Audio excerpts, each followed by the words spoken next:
नमस्कार दोस्तों आज की हमारी कहानी दिल्ली के रहने वाले एक शख्स की है जिनका नाम अशोक है, जो कि पेशे से एक ऑटो ड्राइवर हैं।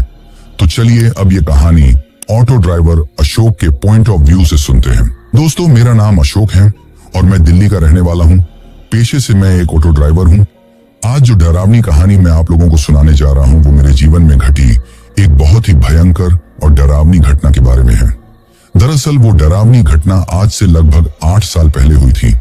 आज से 8 साल पहले मेरे साथ एक ऐसा डरावना हादसा हुआ था, जिस हादसे के होने के बाद मुझे इस बात का यकीन हो गया कि इंसान चाहे कितना भी किसी भी चीज को सही करने की कोशिश कर ले, लेकिन होता वही है जो पहले से तय होता है।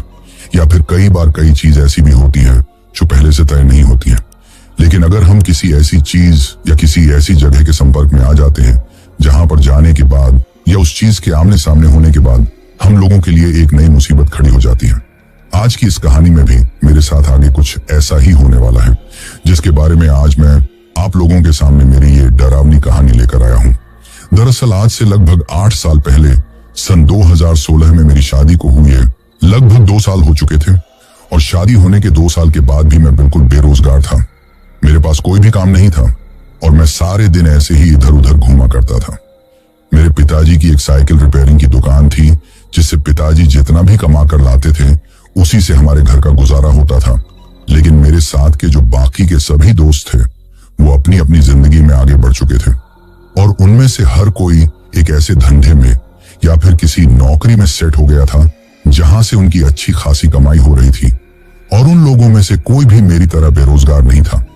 उन लोगों को अपनी जिंदगी में इतनी तरक्की करते हुए देखकर मैं अंदर ही अंदर से अपने आप से नफरत करने लगा था, क्योंकि उस वक्त तक मेरी उम्र लगभग 25 साल हो चुकी थी और 25 साल का होने के बावजूद भी मैं किसी 5 साल के बच्चे की तरह बिल्कुल 1 रुपया भी कमाकर अपने घर वालों को नहीं दे रहा था। लेकिन इसकी जो सबसे बड़ी वजह थी वो ये थी कि मैं पढ़ाई में शुरू से ही थोड़ा कमजोर था। इसी वजह से मैंने 12वीं क्लास जैसे तैसे पास की और फिर उसके बाद मैंने हमेशा के लिए ही पढ़ाई को छोड़ दिया। लेकिन अब जैसे जैसे शादी को दिन गुजरे वैसे वैसे ही जैसा सभी लोगों के साथ होता है, मेरी जिंदगी में भी एक पल ऐसा आता है जब मुझे पता चलता है कि मैं बाप बनने वाला हूं। अब जैसे ही मुझे ये पता चलता है तो मैं खुश होने के साथ साथ ही थोड़ा दुखी भी रहने लगता हूं, क्योंकि अब तक तो जैसे तैसे पिताजी के भरोसे गाड़ी चल रही थी, लेकिन अब जिम्मेदारियां बड़ी आने वाली थी। इसी वजह से मैं सोचता हूं कि मुझे कुछ ना कुछ ऐसा काम तो करना पड़ेगा जिससे कि मेरा घर का गुजारा ठीक तरीके से चल सके। एक दिन मैं ऐसे ही मेरे पिताजी की दुकान पर उनका खाना देने के लिए जा रहा था, तो रास्ते में मैं एक ऑटो वाले से लिफ्ट लेकर उसके ऑटो में बैठकर अपने पिताजी की दुकान की तरफ जाने लगता हूँ। लेकिन जिस ऑटो वाले की ऑटो में मैं बैठा था वो आदमी मुझे थोड़ा स्वभाव का अच्छा लगा और वो रास्ते में कई तरह की बातें करते हुए भी जा रहा था। इसी वजह से मैं उस ऑटो वाले से एक बात पूछता हूँ कि भाई साहब, आप अपनी ऑटो से महीने का कितना कमा लेते हैं? तो ऑटो वाला मुझसे कहता है कि कभी दिन के 1000 तो कभी 1500 बन जाते हैं। इस तरीके से महीने के 30 से 40 हजार के बीच में कमाई हो जाती है। उस आदमी के मुंह से ये बात सुनते ही मेरा तो मुंह खुला का खुला रह जाता है, क्योंकि मैंने तो कभी सपने में भी नहीं सोचा था कि एक ऑटो चलाने वाला आदमी महीने के 30 से 40 हजार भी कमा सकता है। उसकी ये बात सुनते ही मैं तो मेरे मन ही मन में काफी ज्यादा खुश हो जाता हूँ, क्योंकि मेरे जो बाकी के सारे दोस्त थे जो कि किसी न किसी नौकरी या फिर धंधे में लगे हुए थे, उनमें से कोई भी इतने पैसे नहीं कमा रहा था। इसी वजह से मैं उसी वक्त ये तय कर लेता हूं कि मैं भी अब एक ऑटो ड्राइवर ही बनूंगा, क्योंकि मुझे सिर्फ पैसे कमाने से मतलब था, काम चाहे कैसा भी हो। इसीलिए मैं शाम होते ही जब मेरे पिताजी घर पर आते हैं तो उनसे बात करता हूँ और उनसे कहता हूँ कि आप मुझे किसी भी तरीके से एक ऑटो दिलवा दीजिए। तो मेरे पिताजी मुझसे कहते हैं कि देखो बेटा, हमारे घर की आर्थिक हालत इतनी अच्छी नहीं है कि मैं तुमको एक नया ऑटो निकलवा कर दे सकूं। इसीलिए मेरी दुकान पर जो कोई भी ऑटो रिक्शा वाला अपनी पंचर निकलवाने के लिए आता है तो मैं 2-4 दिन में उनसे बात करता हूं। अगर कोई पुराना ऑटो हम लोगों को मिल जाता है तो मैं उसके लिए जरूर तुम्हारी मदद करूंगा, क्योंकि मैं भी ये चाहता हूं कि मेरा बेटा इस तरीके से बिल्कुल बेरोजगार ना बैठा रहे। पिताजी के मुंह से ये बात सुनकर मैं भी काफी ज्यादा खुश हो जाता हूं, लेकिन उस वक्त मुझे इस बात का जरा भी अंदाजा नहीं था कि मैंने मेरे जीवन में ये ऑटो चलाने वाली बात सोचकर कितनी बड़ी गलती कर दी है। क्योंकि इस ऑटो ड्राइवर वाली जिंदगी को अपनाने के बाद आगे चलकर मेरे साथ एक ऐसा डरावना हादसा होने वाला था कि उस हादसे के होने के बाद मुझे एक बात समझ में आ गई थी कि इंसान का जीवन एक पानी के बुलबुले की तरह है जो कि कभी भी कहीं पर भी फूट सकता है। और शायद अगर हम किसी ऐसी डरावनी चीज के संपर्क में आ जाते हैं तो वो डरावनी चीज, चाहे फिर वो कोई डायन हो या चुड़ैल हो या कोई जिन्न पिशाच या फिर कोई डरावनी भटकती आत्मा हो, वो हमारे जीवन के उस बुलबुल को एक पल में ही फोड़ सकती है, यानी कि हमारे को मौत के घाट उतार सकती है। और आगे चलकर शायद मेरे साथ भी अब कुछ इसी तरह का डरावना हादसा होने वाला था। कुछ ही दिनों बाद मेरे पिताजी मेरे लिए एक ऑटो रिक्शा का इंतजाम कर देते हैं, जो कि वैसे तो पुराना था लेकिन इतना ज्यादा भी खस्ता हालत में नहीं था कि मैं उसको चला ही ना पाऊं। इसीलिए मेरे पास ऑटो आते ही मैं 2-4 दिन में उस ऑटो को ठीक तरीके से चलाना सीखता हूं और फिर उसके बाद बाकी के ऑटो ड्राइवरों की तरह ही मैं उसको दिल्ली की सड़कों पर दौड़ाने लगता हूं। लेकिन जिस वक्त मैंने ये ऑटो ड्राइविंग का काम शुरू किया था उस वक्त हम लोग पुरानी दिल्ली में रहते थे, यानी कि नई दिल्ली में रहने के बजाय हम लोग पुरानी दिल्ली में रहते थे, क्योंकि पुरानी दिल्ली में जो मकान का किराया होता है वो नई दिल्ली की तुलना में काफी सस्ता होता है। इसी वजह से मेरे पिताजी पुरानी दिल्ली में ही एक छोटी सी गली में एक किराए के मकान में हम सभी लोगों के साथ रहते थे। अब मुझे ऑटो चलाते हुए काफी लंबा समय हो चुका था और मेरा ऑटो ड्राइविंग वाला काम भी काफी अच्छा खासा चल रहा था। लेकिन इसी के साथ साथ ही, जैसा कि मैंने आपको पहले बताया कि मैं बाप बनने वाला था, मतलब मेरी बीवी पेट से थी, तो अब उसकी डिलीवरी का टाइम भी नजदीक आ रहा था और वो टाइम ऐसा था कि कभी भी उसको हॉस्पिटल लेकर जाने की जरूरत पड़ सकती थी। लेकिन एक दिन सुबह सुबह ही मेरे पिताजी के फोन पर मेरी नानी के घर से फोन आता है और उन्हें पता चलता है कि आज मेरे नाना जी की मौत हो गई है। इसी वजह से मेरे पिताजी मेरी मम्मी को लेकर मेरे ननिहाल चले जाते हैं और जाते वक्त पिताजी ने मुझसे कहा था कि हम लोगों को वापस आने में शायद 4-5 दिन लग जाएंगे, इसीलिए तुम बहू का ठीक तरीके से ध्यान रखना और शाम के वक्त जल्दी ही घर पर लौट आना, क्योंकि उसको कभी भी हॉस्पिटल लेकर जाना पड़ सकता है। जाते वक्त मैं भी पिताजी से ये बात कह देता हूँ कि आप चिंता ना करें, मैं उनका ठीक तरीके से ध्यान रखूंगा। अब माँ और पिताजी के जाने के बाद पहले दिन तो सब कुछ ठीक रहता है, लेकिन दूसरे दिन शाम के वक्त जैसे ही मैं अपने काम से लौटता हूँ तो काम से लौटने के बाद मेरी बीवी मुझसे कहती है कि आज मुझे पेट में थोड़ा दर्द महसूस हो रहा है, ऐसा लग रहा है जैसे मुझे हॉस्पिटल लेकर जाना पड़ सकता है। तो मैं उससे कहता हूँ कि चलो ठीक है, तुम अभी ऑटो में बैठो, हम लोग हॉस्पिटल चलते हैं। तो वो मुझसे कहती हैं कि थोड़ी देर और इंतजार करती हूँ, क्योंकि आज से 5-7 दिन पहले भी मुझे ऐसा ही दर्द हुआ था, लेकिन फिर 3-4 घंटे बाद अपने आप ही ठीक हो गया था। उसकी ये बात सुनकर मैं भी उसकी इस बात से सहमत हो जाता हूँ। लेकिन अब मेरी बीवी इस हालत में नहीं थी कि वो घर का खाना भी बना सके।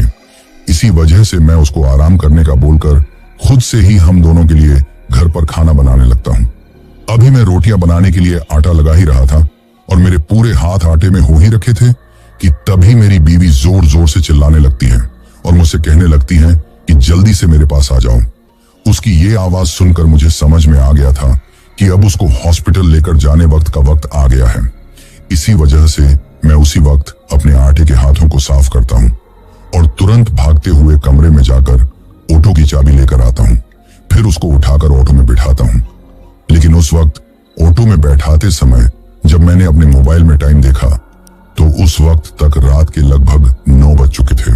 पुरानी दिल्ली की सभी सड़कों पर पूरी तरीके से सन्नाटा छा चुका था और हर तरफ से रात को भौंकने वाले कुत्तों की आवाजें आ रही थी।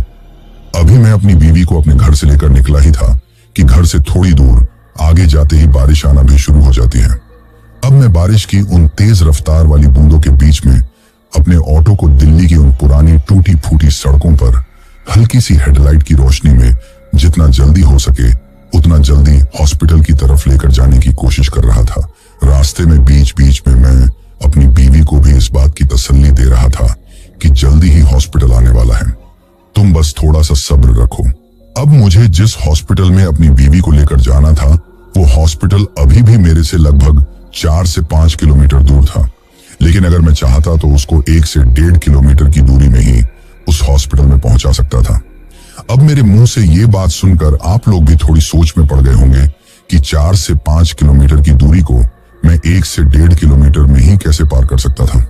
दरअसल उस हॉस्पिटल में जाने के लिए मुझे मुख्य सड़क से एक लंबा चक्कर लगाकर जाना पड़ता था, लेकिन अभी जिस रास्ते से मैं गुजर रहा था उस रास्ते से ही थोड़ी दूर एक कॉलोनी पड़ती थी, और अगर मैं उस कॉलोनी से होते हुए अपने ऑटो को लेकर जाता तो मैं जल्दी ही उस हॉस्पिटल की तरफ पहुंच सकता था।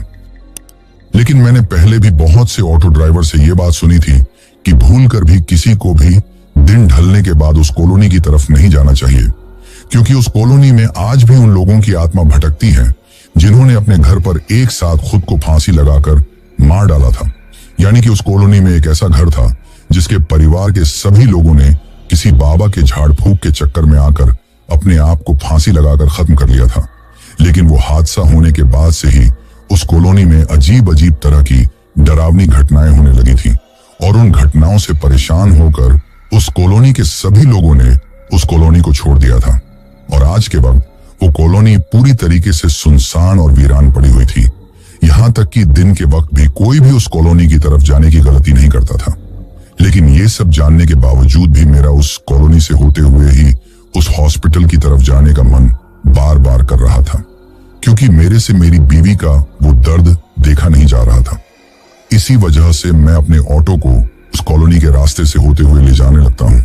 लेकिन मुझे इस बात का उस वक्त जरा भी अंदाजा नहीं था कि आज एक गर्भवती औरत को, जो कि मेरी ही बीवी थी, उसको उस कॉलोनी से रात के वक्त ले जाकर मैंने कितनी बड़ी गलती कर दी है। क्योंकि लोगों का ऐसा मानना होता है कि गर्भवती औरत को ऐसी सुनसान जगह पर भूल कर भी नहीं जाना चाहिए। लेकिन आज मैंने अपनी जल्दबाजी वाली सोच के चक्कर में एक ऐसी गलती कर दी थी जिसके लिए मुझे आने वाले कुछ ही समय में एक ऐसी सजा मिलने वाली थी जिसके बारे में मैंने कभी भी नहीं सोचा था।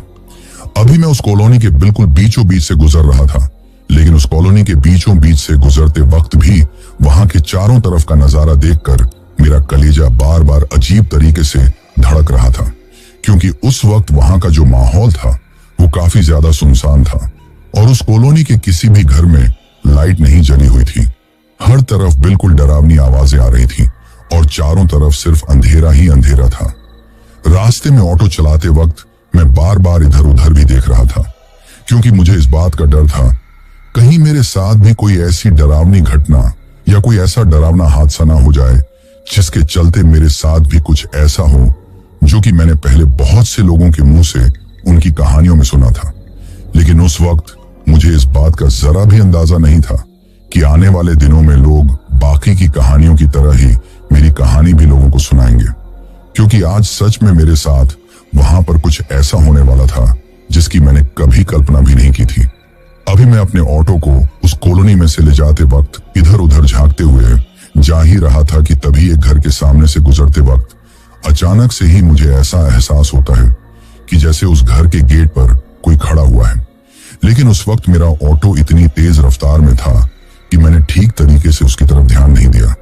लेकिन वो एक सफेद सफेद साया था जो कि बिल्कुल किसी औरत की तरह दिखाई दे रहा था। शायद वो कोई औरत ही थी जो उस घर के गेट पर खड़ी हुई थी।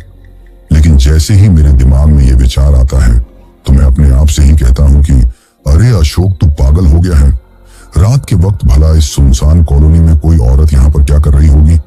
ये सब शायद तेरे मन का वहम है। अपने आप से ये बात बोलकर मैं फिर से पूरे ध्यान से आगे की तरफ देखकर ऑटो चलाने लगता हूँ। लेकिन थोड़ी ही देर बाद फिर से मेरे साथ वही चीज होती है जो अभी मैंने कुछ समय पहले ही महसूस की थी। यानी कि फिर से किसी घर के सामने से गुजरते वक्त मुझे इस बात का एहसास होता है कि बिल्कुल उसी तरह की सफेद सफेद आकृति उस घर के गेट पर खड़ी हुई है। लेकिन इस बार भी मैं उस चीज को नजरअंदाज करके उस घर के सामने से गुजर जाता हूँ। लेकिन जैसे ही उससे अगला वाला घर आता है तो मुझे दिखाई देता है कि उस अगले वाले घर के सामने एक बड़ा सा ब्रेकर है, जिसके चलते मुझे अपने ऑटो की रफ्तार को धीमा करना पड़ता है। और जैसे ही मैंने अपने ऑटो के ब्रेक लगाए और मैं उस घर के सामने से गुजरा तो उस घर के गेट पर भी मुझे ऐसा महसूस हुआ कि जैसे यहाँ पर कोई खड़ा हुआ है। लेकिन इस बार क्योंकि ऑटो की रफ्तार बिल्कुल धीमी थी तो मैं अपनी गर्दन को उस तरफ घुमाकर उस घर के गेट की तरफ देखता हूँ।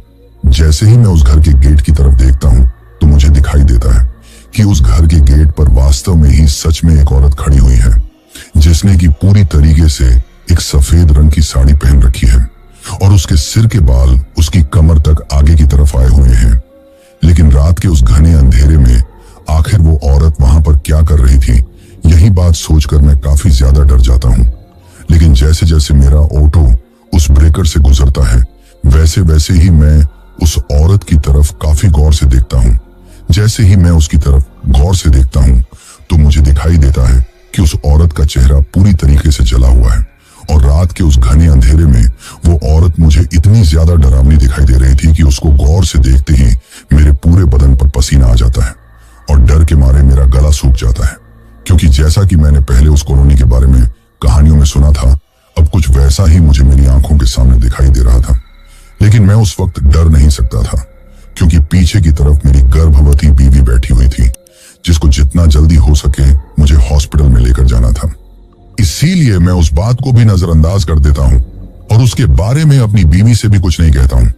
लेकिन उन सब के दौरान मेरे ऑटो में पीछे की तरफ सीट पर बैठी हुई मेरी बीवी बार बार दर्द के मारे करहा रही थी और मुझसे कह रही थी कि और कितनी देर लगेगी। लेकिन उस वक्त मैं उस डरावनी सफेद साड़ी वाली औरत के बारे में सोच रहा था जिसका चेहरा पूरी तरीके से मुझे जला हुआ दिखाई दिया था। इसीलिए मैं उस बात की सोच में इतना ज्यादा डूबा हुआ था कि जब मेरी बीवी बार बार मुझसे पीछे से ये बात पूछ रही थी कि और कितनी देर लगेगी तो मैं उसकी बात का कोई जवाब ही नहीं दे रहा था। लेकिन जब कई बार पूछने पर भी मैंने उसकी बात का कोई जवाब नहीं दिया तो वो मेरे कंधे पर हाथ रखकर मुझको हिलाती है और मुझसे कहती हैं कि तुम्हारा ध्यान कहाँ है। मैं कितनी देर से तुमसे पूछ रही हूँ कि और कितनी देर लगेगी और तुम पता नहीं मुझे कौन से नए रास्ते पर लेकर आए हो। ये तो वो रास्ता नहीं है जो हॉस्पिटल की तरफ जाता है। बाकी के दिनों जब तुम मुझे उस हॉस्पिटल में दिखाने के लिए लेकर जाते थे उस वक्त तो तुम कभी भी इस रास्ते से ना ही तो आए थे और ना ही हम कभी इस रास्ते से वापस घर की तरफ लौटे थे। तो फिर आज तुम कौन से रास्ते से मुझे हॉस्पिटल लेकर जा रहे हो? अपनी बीवी की ये बात सुनकर मैं उससे कहता हूँ कि हमेशा जिस रास्ते से हम लोग जाते थे उस रास्ते से जाने पर आज काफी ज्यादा समय लग सकता था। इसी वजह से मैंने ये एक नया शॉर्टकट लिया है। अभी थोड़ी ही दूर चलने के बाद हम इस कॉलोनी से चलते हुए आगे की तरफ जो दूसरा हाईवे आता है उस पर निकल जाएंगे और उस हाईवे से थोड़ी ही दूर हमारा वो हॉस्पिटल आ जाता है जिसमें हम लोग हमेशा दिखाने के लिए जाते हैं। अपनी बीवी को ये बात बोलकर अब मैं जितना जल्दी हो सकता था उस कॉलोनी से निकलना चाह रहा था। लेकिन जब से मुझे वो डरावनी औरत उस घर के बाहर खड़ी हुई दिखाई दी थी तब से ही मेरे हाथ बुरी तरीके से कांपने लगे थे। मैं चाहते हुए भी अपने ऑटो को ठीक तरीके से नहीं चला पा रहा था। साथ ही उस घर से आगे गुजरने के बाद जो सड़क थी वो और भी ज्यादा टूटी फूटी और गड्ढों से भरी हुई आ रही थी जिसकी वजह से मुझे अपने ऑटो को बिल्कुल धीमी रफ्तार में ही चलाना पड़ रहा था। लेकिन उतनी धीमी रफ्तार में चलाने के बावजूद भी मेरी बीवी बार बार मुझे ये बात कह रही थी कि थोड़ा धीरे चलो, मुझे इस तरीके से झटका लगने पर दर्द होता है। उसकी ये बात सुनकर ही मैं अपने ऑटो को हर छोटे से छोटे गड्ढे से बचाते हुए काफी धीमी रफ्तार में लेकर जा रहा था। लेकिन तभी ऑटो चलाते चलाते ही मैं बार बार पीछे वाले शीशे की तरफ देखकर अपनी बीवी से बातें करता जा रहा था क्योंकि मुझे ऐसा लग रहा था कि वो थोड़ी ही देर में दर्द के मारे बेहोश होने वाली है। इसी वजह से मैं बार बार पीछे वाले शीशे की तरफ देखकर उससे बातें कर रहा था ताकि बात करने की वजह से उसका ध्यान बातों में बना रहे और वो बेहोश ना हो। लेकिन उस घर से आगे गुजरने के बाद जिस घर पर मुझे वो डरावनी औरत दिखाई दी थी मैंने उसके बाद एक बार भी अपनी बीवी से बात नहीं की थी क्योंकि मेरा ध्यान तो सिर्फ उसी डरावनी औरत की तरफ था जो मुझे उस घर के बाहर खड़ी हुई दिखाई दी थी। लेकिन तभी मेरे दिमाग में आता है कि मेरी बीवी कुछ बोल नहीं रही है। इसी वजह से मैं अपनी नजरों को शीशे की तरफ डालता हूँ और उससे कुछ बोलने के लिए अपने मुंह को थोड़ा सा खोलता ही हूँ। लेकिन उस शीशे की तरफ देखते ही मेरी आंखें फटी की फटी रह जाती हैं और उसकी तरफ देखते ही मेरे हाथ पैर थर थर कांपने लगते हैं। मुझको उस वक्त ये समझ ही नहीं आ रहा था कि आखिर ये सब मेरे साथ क्या हो रहा है, क्योंकि उस शीशे में मैंने कुछ ऐसा देखा था जिसको देखते ही मेरी बुरी तरीके से फट गई थी। साथ ही उस वक्त मुझे ये भी समझ में आ गया था कि आज मैंने सुनसान कॉलोनी से शॉर्टकट रास्ता लेने की सोचकर बहुत बड़ी गलती कर दी है। क्योंकि उस वक्त जैसे ही मैंने उस शीशे की तरफ देखा तो उस शीशे में देखते ही मुझे ये बात समझ में आ गई थी कि आज मैं एक बहुत बड़ी मुसीबत में फंस गया हूँ। और सिर्फ मैं ही नहीं बल्कि मैंने मेरे साथ साथ बाकी की 2 जिंदगियों को भी मुसीबत में डाल दिया है। दरअसल मैं अपनी बीवी और अपनी बीवी के पेट में पल रहे मेरे बच्चे की बात कर रहा हूँ। क्योंकि जैसे ही मैंने उस शीशे की तरफ देखा तो मैंने पाया कि मेरी बीवी और मेरा बच्चा जो कि उस वक्त मेरी बीवी के पेट में था वो एक इतनी बड़ी मुसीबत में है कि उस मुसीबत से मैं चाहकर भी शायद उन लोगों को बाहर नहीं निकाल सकता था। क्योंकि जैसे ही मैंने अपनी आंखों के सामने उस मुसीबत को देखा तो मेरे तो खुद के ही डर के मारे पसीने छूट गए थे। लेकिन मैं अपनी बीवी से काफी ज्यादा प्यार करता था। साथ ही मेरी बीवी के पेट में मेरा जो बच्चा पल रहा था, उस बच्चे में मेरी जान बसती थी। क्योंकि जब से मुझे इस बात का पता चला था कि मैं बाप बनने वाला हूं, तब से ही मैं हर दिन इस बात का इंतजार करता रहता था कि आखिर कब मेरा बच्चा मेरी गोद में खेलेगा। इसी वजह से अब मैं उसके लिए हर मुसीबत से लड़ने को तैयार था। लेकिन अब मेरी आंखों के सामने उस शीशे में मुझे एक ऐसा नजारा दिखाई दे रहा था, जिस नजारे को देखते ही मेरी लड़ने की सारी हिम्मत निकल चुकी थी। लड़ना तो दूर की बात थी, उस वक्त तो मुझे यह भी समझ में नहीं आ रहा था कि आखिर अब मैं ऐसा क्या करूं जिससे कि मैं इस मुसीबत से बाहर निकल सकूं।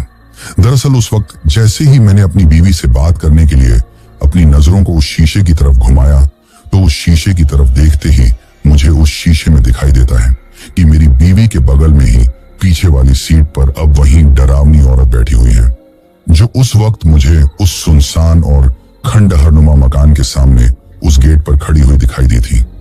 अब भी उसने बिल्कुल उसी तरह की सफेद रंग की साड़ी पहन रखी है।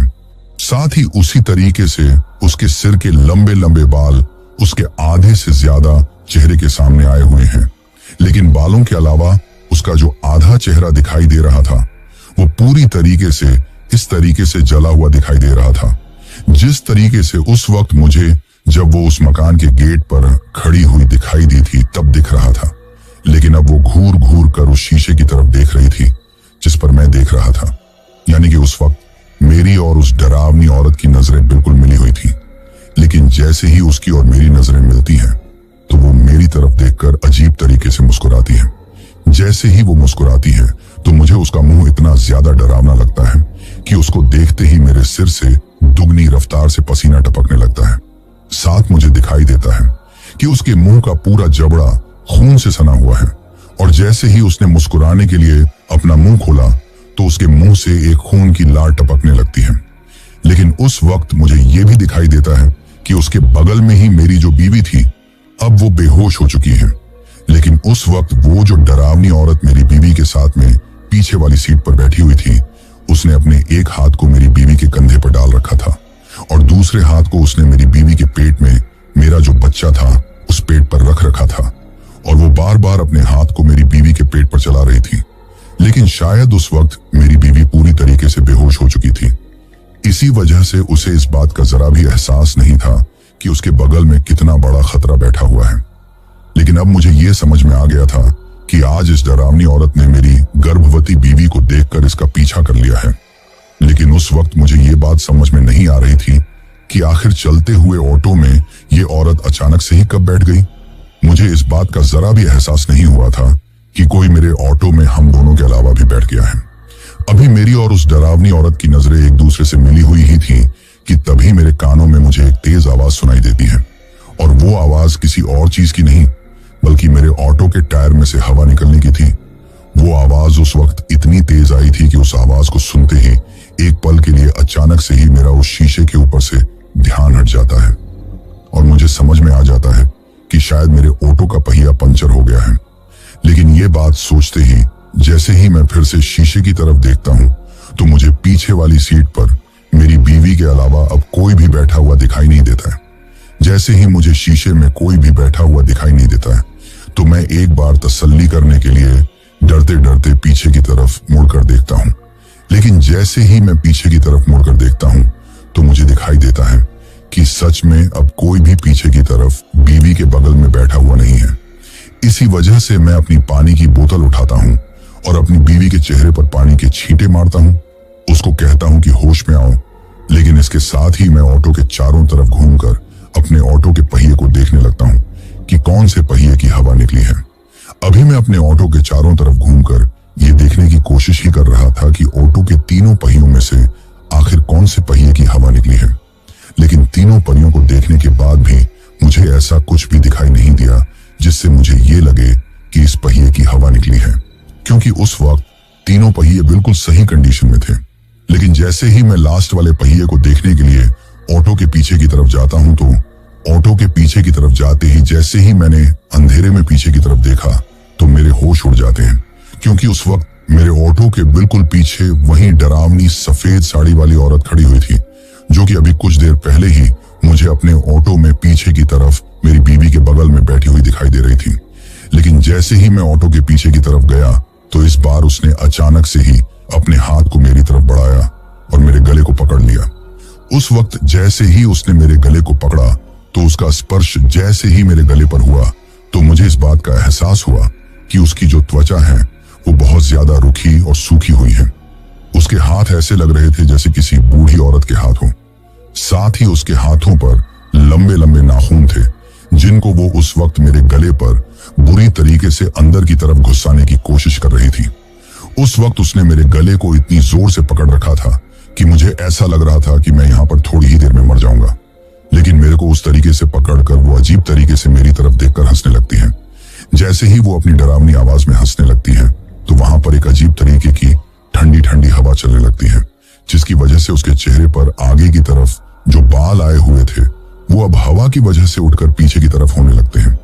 और जैसे जैसे वो बाल पीछे की तरफ होने लगते हैं तो वैसे वैसे ही मुझे उसका वो डरावना चेहरा पूरी तरीके से साफ साफ दिखाई देने लगता है। जैसे ही मुझे वो चेहरा साफ साफ दिखाई देने लगता है तो मैं देखता हूं कि उस औरत का चेहरा अब पहले से और भी ज्यादा डरावना हो गया है। साथ ही उसके मुंह से खून की लार टपकने लगी है।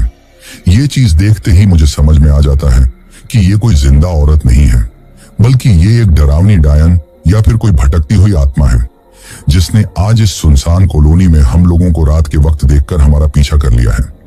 लेकिन इससे पहले कि मैं कुछ सोच या समझा पाता, उससे पहले ही वो घुर्राते हुए मुझसे कहती है कि आज तो तेरी बीवी के पेट में पल रहे बच्चे को मैं हमेशा हमेशा के लिए अपने साथ लेकर जाऊंगी।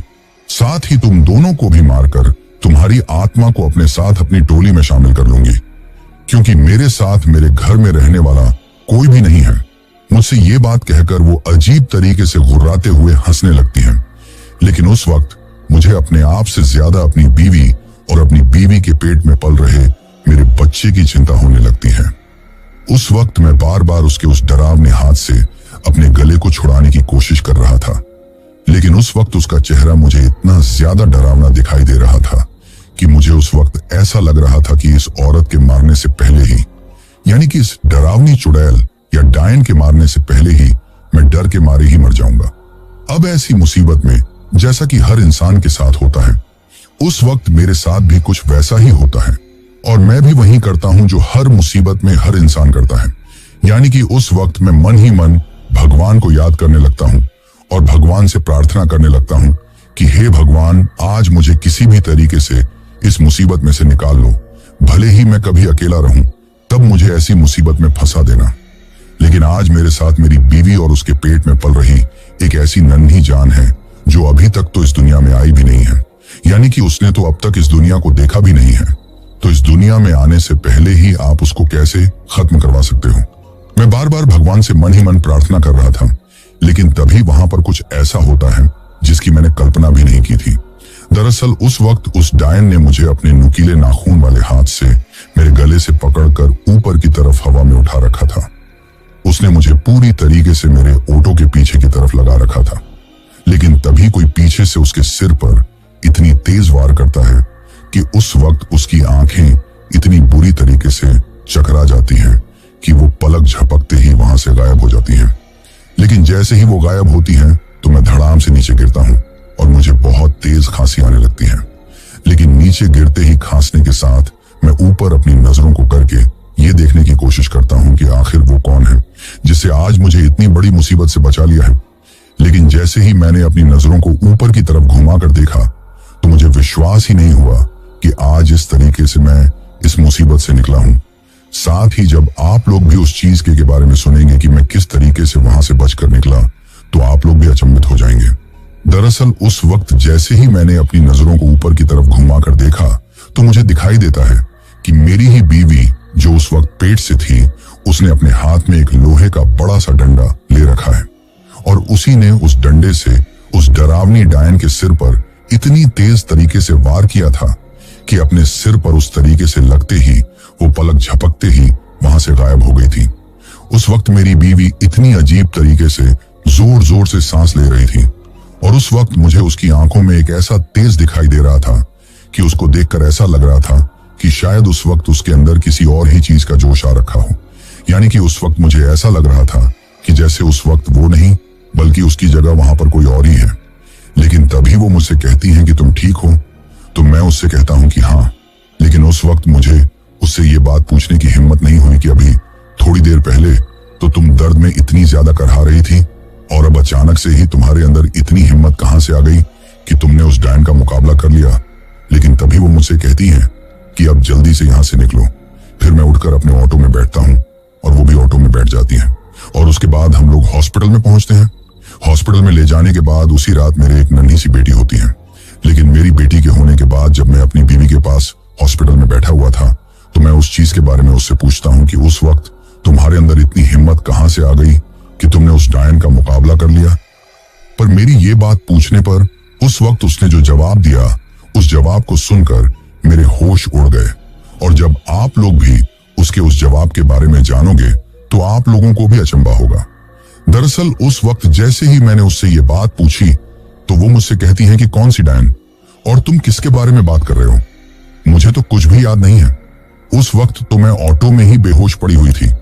तुम्हारे होश में लाने के बाद मुझे फिर से इतनी तेज दर्द हो गया था कि मैं फिर से दर्द के मारे बेहोश हो गई थी। अब जैसे ही मेरी बीवी ने मुझसे ये बात कही तो मुझे ये समझ में नहीं आया कि आखिर फिर मेरी बीवी के रूप में उस वक्त वहां पर कौन था जो मुझे उस मुसीबत से बाहर निकालकर इस हॉस्पिटल तक लेकर आया है। आज तक भी मुझे ये बात समझ में नहीं आई है। तो दोस्तों, ये थी हमारी आज की कहानी। कहानी आपको कैसी लगी है आप मुझे कमेंट बॉक्स में कमेंट करके जरूर बताना।